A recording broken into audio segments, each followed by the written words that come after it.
масъулини шӯрои ҷамъиятӣ оид ба ислоҳоти милитсияи шӯъбаи вазорати корҳои дохилии ҷумҳурии Тоҷикистон бо аъзоёни шӯро, нозирони минтақавӣ, раисони маҳаллаҳо ва дигар фаъолони шаҳри Хуҷанд мулоқот намуданд. Дар вохӯри ҳамоҳангсозии миллӣ оид ба ислоҳоти милитсияи вазорати корҳои дохилии ҷумҳурии Тоҷикистон иштирок ва суханронӣ намуда, оид ба фаъолияти шӯроҳои ҷамъиятӣ дар таъмини тартиботи ҷамъиятӣ ва ҳамкории милитсия бо аҳолӣ маълумот дод. иттилоъ дода шуд, ки шӯрои ҷамъиятӣ оид ба мусоидати ҷомеаи шаҳравандӣ баҳри таъмини тартиботи ҷамъиятӣ дар назди шӯъбаи вазорати корҳои дохилии ҷумҳурии Тоҷикистон дар тамоми минтақаи кишвар таъсис дода шуда, имрӯз фаъолияти худро идома дода истодааст. ҳадафи асосии шӯро ин пеш аз ҳама рушд намудани сохторҳо ва ҳамкории сокинон бо милитсия маҳсуб мешавад. ҳукумати ҷумҳурии Тоҷикистон низ тибқи ҳамин ёддошт вазифадор карда шуда буд, ки дар раванди ислоҳоти милитсия ба назорати корҳои дохилӣ кӯмакҳои молиявӣ, техникӣ ва дигар назорҳои кӯмакҳо расонида шавад.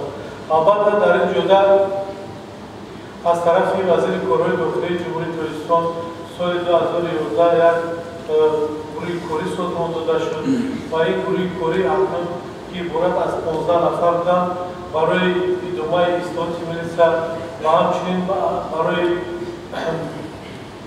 ҳимоя намудани ҳаллҳои ислоҳот ва рушди милитсияи ҷумҳурии Тоҷикистон, ки аз ҳисоби олимони беҳтарини академияи вазорати корҳои дохилӣ, кормандони пуртаҷрибаи вазорати корҳои дохилӣ ва ҳамчунин собиқадорони вазорати корҳои дохилӣ ин гурӯҳ созмон дода шуд ва дар навбати худ барои омӯзиши паҳлӯи ислоҳоти милитсия ва омӯхтани тартиби корбарии политсия дар ҷумҳуриҳои хориҷи дури кишвар албатта аз назаргузарӣ кардан, омӯхтан таҷрибаи кори дигар давлатҳоро.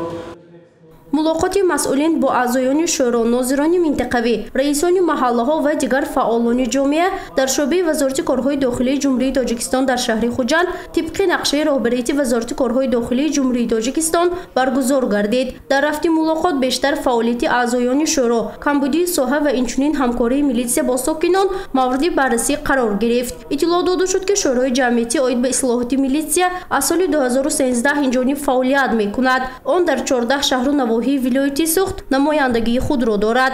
мақсад аз ташкили чорабиниҳо ва амалӣ намудани машварату мулоқотҳо бошад. ин пеш аз ҳама таъмини тартиботи ҷамъиятӣ, ҳалли саривақтии мушкилоти сокинон, ҳамкорӣ бо мақомоти милитсия ва кӯмак ба кори онҳо маҳсуб мешавад.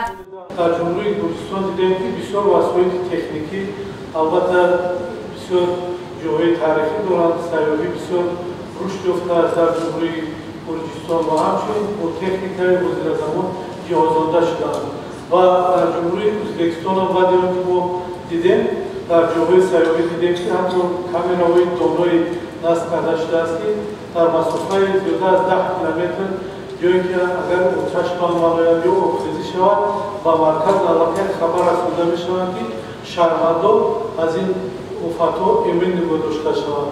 ва ҳамчунин дар автовокзал, роҳҳои оҳан, мана аэропортҳо ва дигар ҷоҳо чунин камераҳо ҳаст, ки албатта бисёр кӯмакрасони кормандони милитсия ҳастанд ва он шахсоне ки дар гуфти ход қарор доранд онҳоро ба зудӣ дастгир мекунанд. таъкид гардид, ки дар таъмини тартиботи ҷамъиятӣ ва пешгирии ҷиноятсодиркунӣ фаъолияти шӯроҳои ҷамъиятӣ оид ба ислоҳоти милитсия хеле муҳим аст. дар ин робита ҳамкории милитсия бо сокинон низ хуб ба роҳ монда шавад.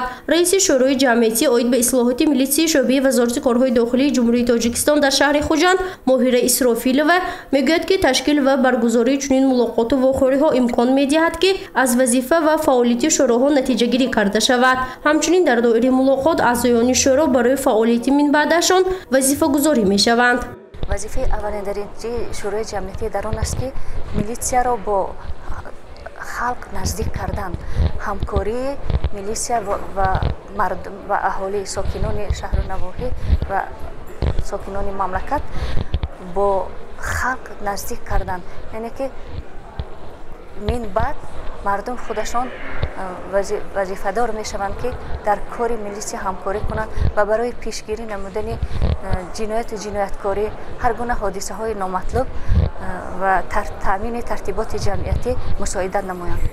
масъулин таъкид карданд ки ташкил ва баргузории чунин вохӯриҳо имкон медиҳад ки пеши роҳи ҷиноятсодиркунии сокинон гирифта шавад. ба ҷуз ин натиҷагирӣ аз фаъолияти шӯрои ҷамъиятӣ оид ба ислоҳоти милитсия ва таъмини тартиботи ҷамъиятӣ хеле муҳим аст, зеро бо ин роҳ камбудии соҳа ошкор карда шуда инчунин барои ҳалли он маслиҳат дода мешавад. ташкили чунин мулоқоту вохӯриҳо дар шӯроҳои ҷамъиятии ҳамаи шаҳру навоҳии вилояти Суғд тибқи нақша марҳила ба марҳила гузаронда мешавад. гузориши Фарзона Шамсиева, Наимҷон Аюбов барои барномаи Иттилоотсии Хабар.